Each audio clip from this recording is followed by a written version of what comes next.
What's up, everyone? Welcome back to Draft Season Never Ends, the Aftermath NFL Draft Podcast. I am your host, Chris McGlynn. Football season is back. We got the NFL kickoff last night. Bills putting the hurt on the Rams. We'll talk about that in a little bit. And also a big first weekend of college football action. Phenomenal games across the board. Lots of learning experiences. And of course, some great prospect matchups. We're going to talk about a lot about that today, and also spinning it forward to week 2 because we have another great slate of games coming up. But yeah, super excited to be back in football season. It's a ton of fun, and we've been waiting a long time for this. It feels good that it's finally here. So much to watch. Not enough time to really do all of it. There are still games from this past week that I have not had a chance to even catch up with yet, which is pretty remarkable when you consider how many games were spread out over the course of those 5 days from Thursday all the way till Monday. It was just a super fun weekend overall. So let's dive into some of the stuff that we saw in college football week 1, because there was a ton to break down. And I think the biggest place and the only place to really start is got to be that Oregon-Georgia game, which was a beatdown in favor of the Bulldogs. Georgia does not seem like they've missed a step whatsoever. They have NFL talent across the board. It's really pretty remarkable. Even though they lost 15 players to the NFL draft last year, doesn't seem like it matters at all. And I think a lot of this comes down to Kirby Smart is now entering that Nick Saban territory of recruiting where they can reload. They could just do this year in, year out. Now it's far from always an easy thing to sustain, but Georgia's been producing top 5, recruiting classes every single year. So it's not really a surprise. They have a ton of talent, and Kirby's a really good defensive developer of talent. Now, the offense seems to be coming along better than we would have expected, to be completely honest with you. I have to say, at this point, I'm starting to treat Stetson Bennett like a real NFL quarterback prospect. I think it was a little bit hard to do that for much of last year, and there are still questions that I have about his game. If you go back and watch, it's a lot of, play action bootlegs, a lot of moving the pocket, a lot of short throws into the flat, or, just hitting things in rhythm. Now, there's a strategy and a true skill set that has to go into that, because you go back and watch it, Bennett's not making a tremendous number of tough throws. He did have a couple of really special plays in that game, don't get me wrong. A lot of them, though, are clearly a design of the offense. That being said, he made the right decision every single play in that game. And whether you want to argue about Oregon's ranking, clearly they were ranked way too high at 11. They fell out of the rankings this week, according to the AP poll. So, pretty big correction from what we saw just a week ago. But at the same time, that defense is solid at the very least. You got Christian Gonzalez, who they got as a transfer coming in there playing his first game, Noah Sewell, and Justin Flo, the 2 linebackers. Brennan Dolores, solid defensive lineman as well up front. I mean, there's talent on that Oregon team. So for Bennett to put up the numbers that he did, career high in passing yards, I might add, is particularly impressive. And I think really goes a long way into at least putting him in the conversation. I'm not willing to say he's a first-round prospect at this point. I think there are too many limitations in his game for me to really feel like that. But he's a good athlete who makes good decisions and has the potential, I think, to make it in the NFL. It might not be as a starter. It might be more as a spot starter, backup type thing. He's got a long season ahead to continue to prove people wrong. But I just do worry a little bit about his ability to really take over and make some of those NFL-level throws on a regular basis. He's going to have some great games down the stretch later this season where he'll have a chance to prove himself. Not so much this week. Georgia plays Samford. Probably not going to be much of a challenge for the Bulldogs. But on defense, they look great. Jalen Carter, I'm sure you saw the highlight that made its rounds on Twitter of him just tossing Oregon's offensive line around and making plays in the backfield. Clearly living up to the hype so far.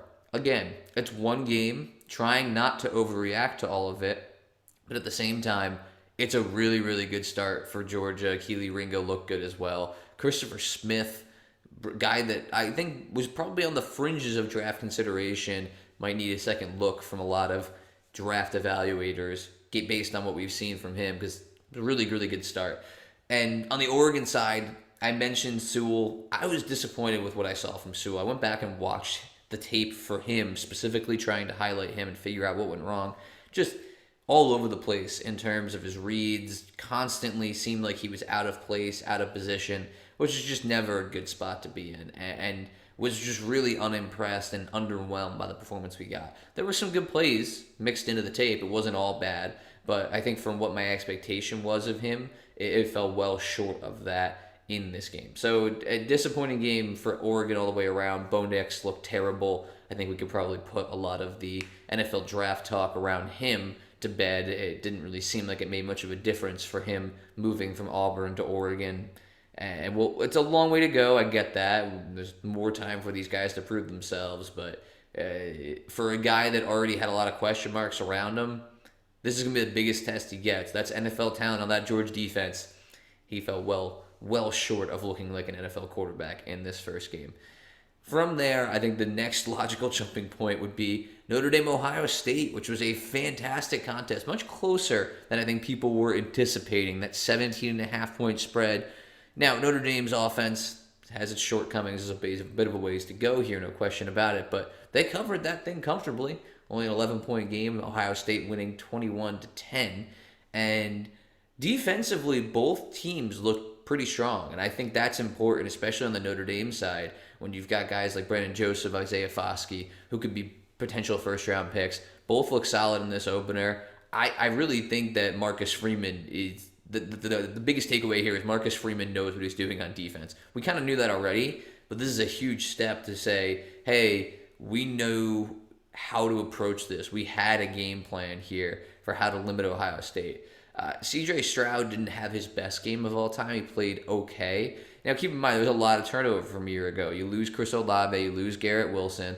Jackson Smith and Jigba barely played in this game whatsoever. He does still have a ton of receiving talent there. Marvin Harrison Jr. is on that roster. They've got depth behind him, and they've got a couple of good tight ends still there, but they did lose Jeremy Rucker from a year ago as well. It's a lot of turnover. And the truth was that the running game led the way. You had Mayan Williams and Trevion Henderson do most of the heavy lifting for that Ohio State offense, and that worked out. And that was kind of the method they had to go to. Well done on Ohio State for adjusting and getting there. And I think the biggest takeaway from Ohio State was, man, their defense came to play. Notre Dame's offense had a lot of questions around it. You had Tyler Buchner making one of his first starts in college football. Hasn't had a ton of action up to this point, but they really limited him in a lot of ways. He's a very explosive runner, and he didn't get a chance to do a ton of that. He had a high completion percentage, which maybe Notre Dame needs to kind of go back into looking into some of that stuff and realizing how to build on that. But from the Ohio State standpoint, this is a really, really strong start. There's some good talent on that defense. Zach Harrison's still there, and they've got some really good linebackers coming their way that I think could end up being NFL caliber players. Secondary has always been a strength for Ohio State. I have to kind of dive a little more into this defense and figure out what there really is from this game. That makes me think these guys can make the NFL jump, but there's a lot there off the bat that I think Ohio State fans can take away from this and say, okay, like this might not have to be that we have to score 50-something points to be able to win games, which C.J. Stroud did a couple of different times last year. I mean, think back to the Rose Bowl against Utah where they had to drop 50 points to be able to beat Utah in that game. So hopefully C.J. Stroud won't have to do that every time. But I also want to see more from Stroud. It was a solid game, like I said. I think that people overreacted a little bit to the poor performance or less than stellar performance. I can't even really call it poor because he was fine. Like he had a decent game. It wasn't maybe what we would have expected from the guy that came into the year as the Heisman frontrunner. We'll talk about the guy that many people are now calling the Heisman frontrunner in just a second. But yeah, I think it's something that we don't want to really overreact to in this case. It definitely was a little bit of a dud in terms of stepping up to the plate and having that huge game that we were all hoping for. But he didn't make any major mistakes. He looked like C.J. Stroud. He made throws that he wasn't making a year ago. On the whole, I'd say this is still a really good quarterback prospect. No need to overthink this one. I just teased it a little bit there. The guy that I want to talk about next year, Anthony Richardson in Florida. I had a lot of questions about this guy coming into this game against Utah. He really had a very small sample size. Yes, when he was on, he was amazing. You had those wild plays on film. It was incredible to watch him in open space, and a huge arm as well. Tons of arm strength. He could really zip the ball down the field. That being said, there were plenty of mistakes. He only had 6 touchdowns and 5 interceptions last year. The injury that cost him the rest of the season was definitely something I was wondering how he would recover from and show that he was back. No worries about that so far. Man, he looked fantastic against Utah.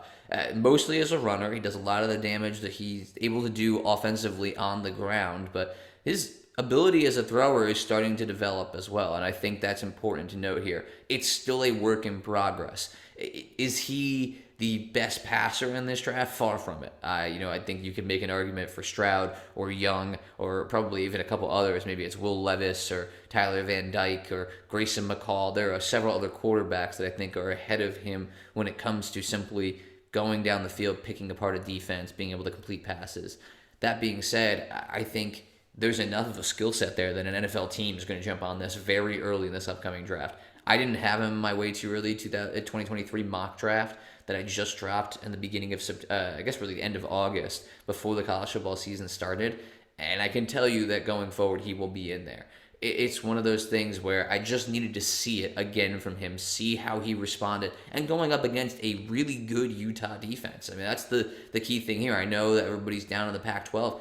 This was a really tough test for Utah. You go on the road, you play in the swamp, and I think Utah's defense honestly did fairly well. They struggled to contain Richardson as a runner, but I mean that was a 3-point game in the end, and it came down to the final play where a great goal line stand by Florida in the end, but very easily could have gone the other way if Utah runs that in or they complete a pass into the end zone. All of a sudden we're talking about what a great win for the Pac-12, going on the road in the swamp, and Anthony Richardson looked great, but they lost, and so I don't think that people should be ruling out Utah and completely kicking them to the curb quite yet. I really think it was a pretty solid performance. Richardson, though, looked fantastic. He's going to have a lot of plaudits coming his way. There's already people talking Heisman. He certainly had that moment, that ridiculous play on the 2-point conversion where he pump fakes and jumps and spins around and rolls out and hits his receiver in the back corner of the end zone. And that's the type of playmaking ability you're getting with him here, where it reminds me a little bit of Lamar Jackson. I mean, genuinely. I think Lamar is probably a little bit more explosive than he was, but Richardson's bigger. He's got more on his frame already, which is probably a good thing. Might indicate that he's really well built and situated to hold up on the pounding that's going to come when you get to that NFL level. He's got another big test this weekend as well against Kentucky. We'll talk about that more in just a few minutes. But switching to the defensive side of the ball here for Florida, Brenton Cox, fantastic game. 10 tackles in this one, including a half tackle for a loss. And I really liked what I saw. I mean, super aggressive off the line, just flying to the football, but reads his keys, is able to keep himself in position when Utah was running the zone read or anything like that. And I really came away impressed with him. I don't know that I'm willing to go as far as first round talent quite yet. This is a 5th-year player who's been around the block and definitely has some areas of his game that you'd like to see improved. But he looks like he could end up being a potential 4-3, maybe 3-4 outside linebacker, edge rusher in the NFL. Doesn't have a ton of production yet, and when it comes to pass rushing, but against the run looked really stout and did some good things as a pass rusher in this game, even if he didn't always result in getting home and sacking the quarterback. So the guy to keep an eye on going forward. I know the name's been out there probably before. It might not be the first time you're hearing it, but if it is, definitely somebody worth studying it up on, because he, I think, could end up being a top 50 player by the end of the season if he's able to play like he did against Utah in this opening game. Those are kind of the 3 biggest ones that I wanted to hit on. Sure, it was great Alabama shutting out Utah State 55-0. UNC App State, phenomenal game all the way around. Just what a finish, 63-61. A crazy game. I will talk a little bit here. Florida State and LSU, fantastic as well. Jared Verse, guy that I really didn't know a ton about. I knew he was transferred from Albany, but that was about it. Man, that kid can play. Showed up in a big way against LSU in that opener. And I have to say, yeah, really impressed by him. Somebody I'm going to be keeping a much closer eye on going forward. Florida State, I wouldn't say they're back yet, but I think that they deserve to be in the conversation for being ranked, and that was a big win for them over LSU.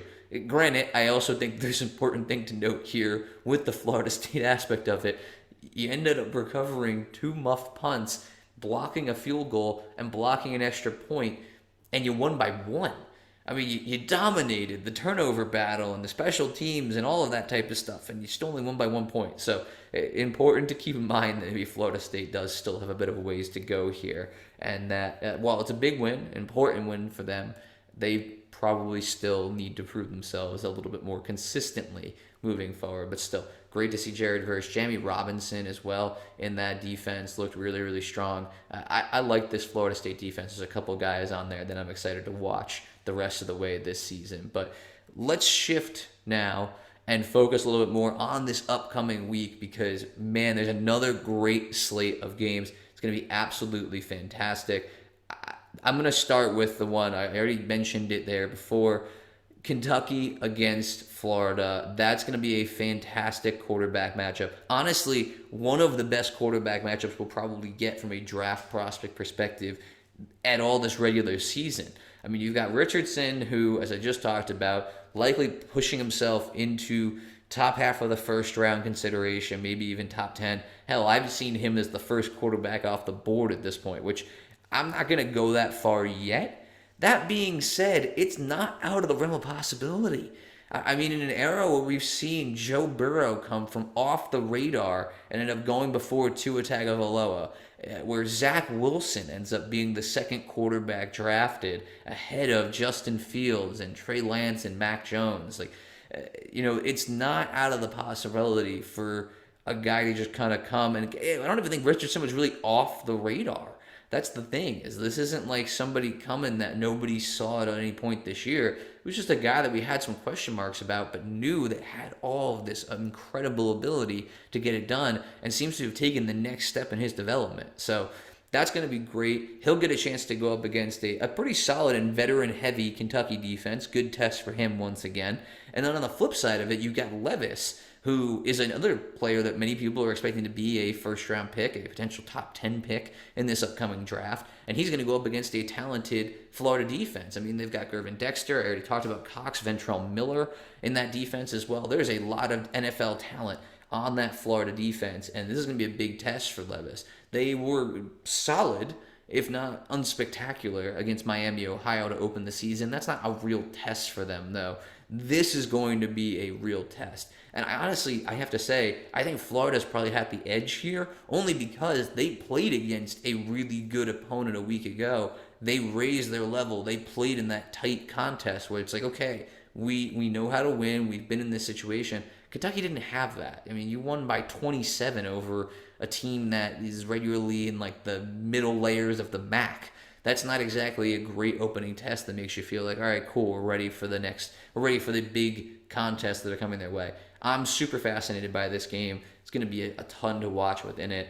And I mean, the quarterbacks, though, are going to take center stage there. No question about it. Of course, we also have Alabama and Texas this week. That's going to be a fantastic one. I don't think it's going to be a super close game. I just think it's going to be a fun atmosphere, seeing Alabama go to Austin, a preview of what's to come when Texas does join the SEC, which maybe Texas fans are not super thrilled about. But, I mean, Bryce Young, this is going to be a huge stage for him. Once again, he looked phenomenal against Utah State. 6 total touchdowns, 100 yards rushing in the opener. So, I think this is another stage for him to just show that he is going to be able to compete and potentially, again, challenge. The quarterback one conversation is open right now. He's definitely in the mix, very solidly there. I have him half step behind CJ Stroud, as I think a lot of people do, but there are people who will tell you that Bryce Young's number one, and I think this is going to go a long way to helping him build a case for that. Again, Heisman candidate as well, could be another Heisman moment for him, getting a chance to play against Texas in Austin.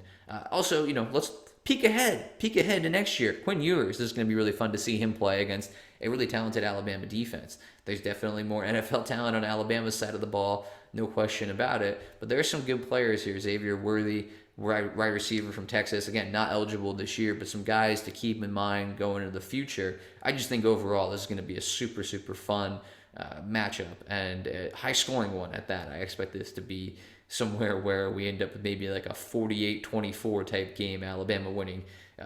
Lots to see this upcoming week. Can't wait for that one. For fans of Spencer Rattler, for those who believe he still has an NFL future, he's going to get a big test. He didn't look great in his opener, I will say. 2 interceptions, not exactly the start you were hoping for. That being said, they will now get a chance to go on the road and play against Arkansas, who looked good in week one. I know that Cincinnati ended up coming back and making that a close game, but that defense, number of takeaways, KJ Jefferson looked pretty sharp. So that's a fun one as well, another SEC battle where there's two quarterbacks that definitely have some draft buzz. I'd say Jefferson is well ahead of Rattler at this point on the board for me.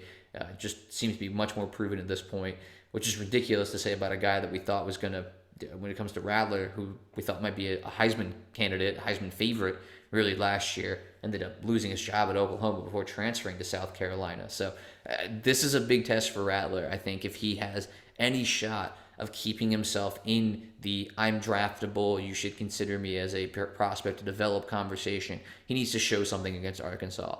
And he hasn't so far. And I know it's only been 1 week, but this is a big stage for him, big test. It's an ESPN broadcast game at noon, so it's going to be a lot of eyeballs on that one. Definitely think this is a big stage here for Rattler where he needs to step up and prove himself. A couple other ones that I want to talk about, ranked versus ranked games here for sure. Tennessee and Pittsburgh. Kedon Slovis was a little bit rocky in his opener, but gets a chance now to go up against a solid Tennessee defense who, they played Ball State, so, you know what I mean? Like, it wasn't really a big test for them. They won by 49 in that opener, so I don't really know how much of a difference that's going to make come the end of the year, but hey, a win is a win. But Hendon Hooker looked great. That's going to be two quarterbacks, again, that could be drafted this year that are going to be going back and forth, trying to trade blow for blow. Similar to what we saw last week with Pittsburgh playing against West Virginia, JT Daniels. We were watching that game back and forth. Those two quarterbacks just having to lead their offenses up and down the field, time after time. It was a high-scoring affair. Couldn't really afford to fall behind in that one. So, again, I think we're going to see a similar one here. I do think that Tennessee probably wins this one. I don't know. It's a tricky one. I go back and forth on this quite a bit. There's some good running backs in this game as well. Jabari Smalls and Jalen Wright for Tennessee. And I was impressed by, I think it's Rodney Hampton, I want to say, is the running back there in Pittsburgh, who had a couple touchdowns last week. Very powerful runner. Some good players there. Lots of NFL talent on that Pittsburgh defense as well. I actually just highlighted, it went out this morning, Kalijah Cansey is one of the guys that I think is going to be in a big spot here going up against that Tennessee offensive line. He plays defensive tackle, but I wonder still if maybe he might kick outside and play edge more. That's a story for another day. But either way, just highlighted him in my 5 under-the-radar prospects to watch for the weekend. You can check that out. It's out now on aftermathsports.com. So, yeah, there's a ton to break down and watch in this one. That's going to be a really great game. Then we got, just keep going down the list here. You get all the way to the late game on Saturday night, and that's BYU and Baylor. This is going to be phenomenal. Believe it or not, I think this is going to be one of the best games of the entire weekend. It's a late kick, 10:15 on ESPN, but you've got Jaren Hall, who, again, I highlighted in that 5 Under the Radar Prospects article. Definitely recommend checking that out. Also, my website, so just go check it out. But he, I think, is one of those guys that's been on the fringes of the radar. I've heard the name a few different times. I've heard some people talk about him, but had a pretty strong start a week ago playing against South Florida. This is going to be a huge step up because Baylor looks really good defensively. Now, granted, they played Albany in week 1, so they didn't get a real test out of that, but this defense is really, really good. There's some great defensive talent there, NFL draft caliber guys. If you're looking for a late game to watch, this is the one to watch. It's first of all, top 25 matchup, Baylor at number 9, BYU number 21. And it's in Provo, too, which is a great atmosphere for a night game. I'm super excited for this one. I really do think this is a huge stage for Hall to prove himself. If he can show up against the best defense in the Big 12. I know that's the Big 12 not necessarily known for defense, but seriously, Dave Aranda has built a pretty solid defense here for Baylor, and this is going to be a legitimate test for Jaren Hall. Great opportunity for him to prove himself on this stage. I know I'm talking a lot about quarterbacks, but that's the way it goes. The quarterbacks drive everything. This is also a really, really good quarterback draft class, so tons to talk about with all of these guys. Some good prospects, though, in other areas there. I'm going to totally butcher this name, but defensive tackle from Baylor, really, really fun prospect. I've seen him working his way into the first round a little bit recently. A couple guys in that BYU offensive line definitely worth paying attention to as well. Just overall, super, super fun matchup. I can't wait. Again, it's college football. We've been waiting so long for this. So many different storylines to break down here, and just a ton to watch unfold. It's going to be really interesting to see what ends up happening. Lots of draft takeaways, draft implications for all of these guys, the Heisman stuff at the end of the year. So much to unpack. So I'm going to keep talking about it all year long. I'm going to keep giving you the NFL draft focus when it comes to what we're seeing in the college football sphere, looking ahead to see what is worth watching for the weekend. Tons and tons of stuff to watch as the season goes on. But quickly, let's switch here to the NFL. The Buffalo Bills, man, that was fantastic. I hope I had to pick the Bills as my Super Bowl team this year. I know the Super Bowl favorites wasn't exactly a very bold pick, but they looked the part in week one because, man, that was a great performance last night. Gabriel Davis and Stephon Diggs each scoring. Josh Allen clearly making an MVP statement for himself right off the bat. And some real concerns for the Rams offense, man. I mean, Cooper Kupp was fantastic, but everybody else was kind of MIA. No Cam Akers for the most part. Dale Henderson looked pretty good, had a solid game, but Allen Robinson barely got involved. Van Jefferson was out, and Ben Skowronek was fine, but man, Tutu Atwell continues to look like a guy that they reached on and maybe should not have drafted. And there's just a lot of question marks, I feel like, around that Rams offense at this point. That offensive line struggled all night long, too. That defense, that Buffalo Bills defense. I made a point of this. I tweeted this out last night. That Buffalo Bills defense is just loaded with young talent. I know, obviously, Von Miller, Jordan Phillips, right? They got some veteran guys on that team that are absolute studs, had fantastic performances there. But A.J. Epinesa, formerly of Iowa, a second-round pick they took a couple years back. Then you've got Carlos Boogie Basham from Wake Forest, had a great game, ended up batting that interception to himself late in the game there to kind of really help put things away. You've ended up got Ed Oliver from Houston a couple years back. I know he's been in the league now for 3-4 years, but still on the younger side when it comes to these guys. And then you've got Greg Rousseau, a first-round pick from a year ago that they have. I mean, man, that's 4 guys right there. That's 4 starters that you could have. And those guys aren't even all starters because, like I just said, they have great veteran talent on that defensive line. Buffalo is deep and super talented and really young on that defensive line. And, man, they're going to be good for a long, long time to come. I'm going to keep it there. I'm going to cut it short. I'm super excited for the NFL weekend as well. I'm not feeling great about my Jets, to be completely honest with you. No Zach Wilson, no Dwayne Brown, no Mekhi Becton. It's going to be rough playing against the Baltimore Ravens in week 1. Highly recommend that you take the Ravens and the points this weekend if you're looking for a bet. That just seems like a really safe one. Anyway, but I can't wait. Football's back. It's a great time of year. I'm super excited about it. Make sure you check out the website, aftermathsports.com. And as always, feel free to follow on social media, Facebook, Twitter, on YouTube now that you can get. This is where all the podcasts are, video versions of the podcast you can find on YouTube. And of course, the podcast, wherever you get your podcasts, Spotify, Stitcher, Anchor, Apple Podcasts. It's there. If you can't find it for any reason, feel free to let me know. I'll do my best to make it happen. So thanks everybody so much for tuning in this week. I really appreciate it. Make sure you come back next week. My plan is, I think, to split this up. Maybe do one reaction podcast on maybe like Monday or Tuesday, and then a look ahead podcast on Thursday or Friday. So I'm still figuring out the cadence a little bit. Like I said, have some new ideas for what I want to do in season. Depends a little bit on what my schedule looks like as well, what I can make work. But for this week, put it all in one. Next week might be 2 podcasts. So keep an eye out. Could be something early in the week next week as well. And of course, going to be producing content all season long on aftermathsports.com. So make sure you go check that out. Tons of articles going up. Tons of stuff going to be talking about the NFL draft all year long. It's going to be a really good spot if you're looking to kind of get an early start on figuring out who some of these guys are. Talking about stock up, stock down. Had that earlier this week as well. Tons and tons of draft talk all season long. So thanks again, everybody, for tuning in. You guys will hear from me again next week.